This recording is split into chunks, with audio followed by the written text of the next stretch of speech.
नमस्कार.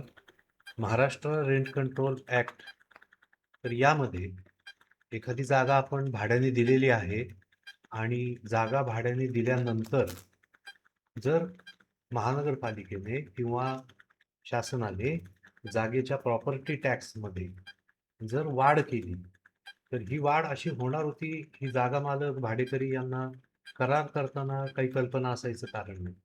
मग करारानंतर करार केल्यानंतर भाडेकरी त्या जागेत राहत आहे आणि मध्येच केव्हा तरी महानगरपालिकेने या जागेच्या प्रॉपर्टी टॅक्समध्ये वाढ केली.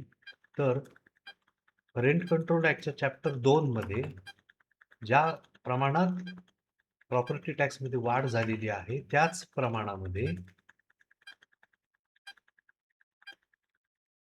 प्रमाणामध्ये म्हणजे प्रपोर्शनेटली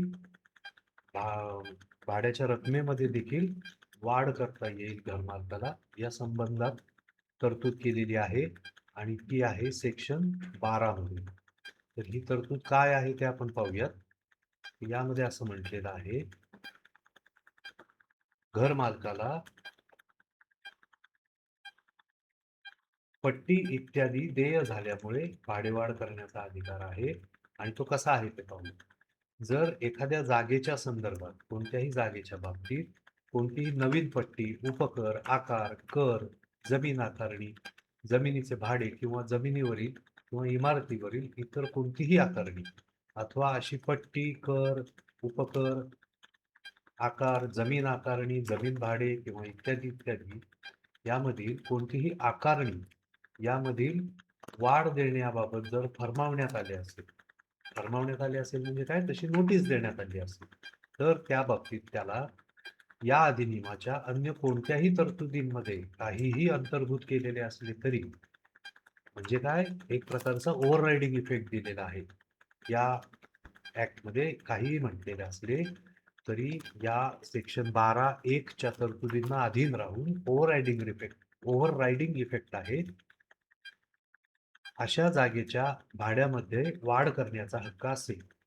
म्हणजे समजा महानगरपालिकेने असे फरमावले की आता तुमच्या जागेचा प्रॉपर्टी टॅक्स XYZ एवढा एवढा होता, परंतु आता त्यामध्ये वाढ केलेली आहे, अशी जर काही नोटीस आली, तर घर मालकाला या जागेचे जे काही ठरलेले भाडे आहे, तर प्रॉपर्टी टॅक्समध्ये वाढ झालेली असल्यामुळे या भाड्याच्या रकमेत वाढ करण्याचा हक्क असेल, असे सेक्शन 12 सबसेक्शन 1 मध्ये म्हटलेलं आहे.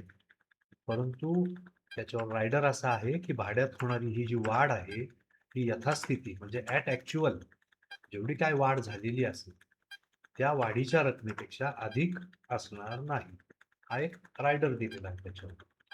सबसेक्शन 2 मध्ये म्हटलेलं आहे की जर भाड्यामध्ये वीज, पाणीपट्टी इत्यादी आकारांचा समावेश असेल आणि या आकारांमधील कोणतीही वाढ देण्यास जर फरमावले असेल, म्हणजेच नोटीस आलेली असेल की या आकारांमध्ये वाढ होत आहे, तर वाढीपोटी जी देय होती आहे रक्कम, पूर्वीची रक्कम जी होती आता वाढीव रक्कम जी जी झालेली आहे, होणार आहे, तर त्या ही जी जादाची रक्कम आहे, फरकाची रक्कम आहे, त्या रकमेपेक्षा अधिक नाही, म्हणजे तेवढीच रक्कम बुवा, त्याच्यापेक्षा अधिक घेता येणार नाही वाढ. त्याच्यापेक्षा अधिक प्रमाणात भाड्यात वाढ करण्याचा हक्क नसेल. त्याच प्रमाणामध्ये अधिक नाही एवढ्या प्रमाणामध्ये भाड्यात वाढ करण्याचा हक्क मालकाला असेल. तर 1 आणि 2च्या तरतुदींना अधीन राहून सबसेक्शन मध्ये 3 असे म्हटलेले आहे की अधीन राहून subject to the provisions of subsection 1 and 2 ही भाडेवाढीची जी काही रक्कम आहे ती जे काही कर वाढीव आहे तर ॲट ॲक्च्युअल जे काही प्रमाण असेल त्याच्या प्रपोर्शनेट त्याच प्रमाणात राहते. म्हणजे आर्बिट्ररी वाढ करता येणार नाही. जी काही वाढ झालेली आहे त्या प्रपोर्शनमध्येच, त्या प्रमाणामध्ये, समप्रमाणामध्ये वाढ करण्याचा अधिकार असेल, त्यापेक्षा अधिक वाढ करण्याचा अधिकार नसेल, असे प्रकरण 2 सेक्शन 12 सबसेक्शन 1, 2 आणि 3 रेंट कंट्रोल ॲक्टमध्ये नमूद केलेले आहे. धन्यवाद.